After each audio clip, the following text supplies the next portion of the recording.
ओम श्री परमात्मने नमः। श्री गीता जी की महिमा। श्रीमद् भगवद गीता एक परम रहस्यमय ग्रंथ है। इसमें संपूर्ण वेदों का सार संग्रह किया गया है। इसकी संस्कृत बहुत सुंदर और सरल है, परंतु इसका आशय इतना ही गंभीर है कि आजीवन निरंतर अभ्यास करने पर भी उसका अंत नहीं आता। प्रतिदिन नए नए भाव उत्पन्न होते रहते हैं। इससे यह सदैव नवीन बना रहता है और एकाग्रचित होकर श्रद्धा भक्ति सहित विचार करने से इसके पद पद में परम रहस्य भरा हुआ प्रत्यक्ष प्रतीत होता है। श्री वेदव्यास जी ने महाभारत में गीता जी का वर्णन करने के उपरांत कहा है, गीता सुगीता करने योग्य है।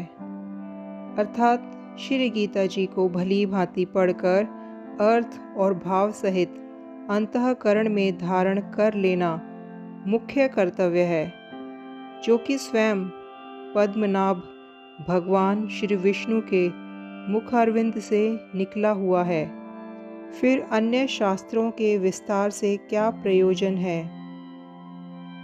इस गीता शास्त्र में मनुष्य का अधिकार है, चाहे वह किसी भी वर्ण आश्रम में स्थित हो, परंतु भगवान में श्रद्धालु और भक्ति युक्त अवश्य होना चाहिए, क्योंकि भगवान ने अपने भक्तों में ही इसका प्रचार करने के लिए आज्ञा दी है। तथा यह भी कहा है कि स्त्री, वैश्य, शूद्र और पाप योनि में भी मेरा परायण होकर परम गति को प्राप्त होते हैं।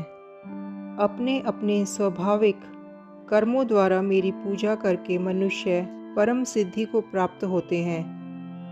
इन सब पर विचार करने से यही ज्ञात होता है कि परमात्मा की प्राप्ति में सभी का अधिकार है। कल्याण की इच्छा रखने वाले मनुष्यों के लिए यह उचित है कि मोह का त्याग कर अतिशय श्रद्धा भक्ति पूर्वक अपने बालकों को अर्थ और भाव के सहित श्री गीता जी का अध्ययन कराएं एवं स्वयं भी इसका पठन और मनन करते हुए भगवान के आज्ञा अनुसार साधना करने में तत्पर हो जाएं, क्योंकि अति दुर्लभ मनुष्य शरीर को प्राप्त होकर अपने अमूल्य समय का एक क्षण भी दुख मूलक क्षण भंगुर भोगों के भोगने में नष्ट करना उचित नहीं है।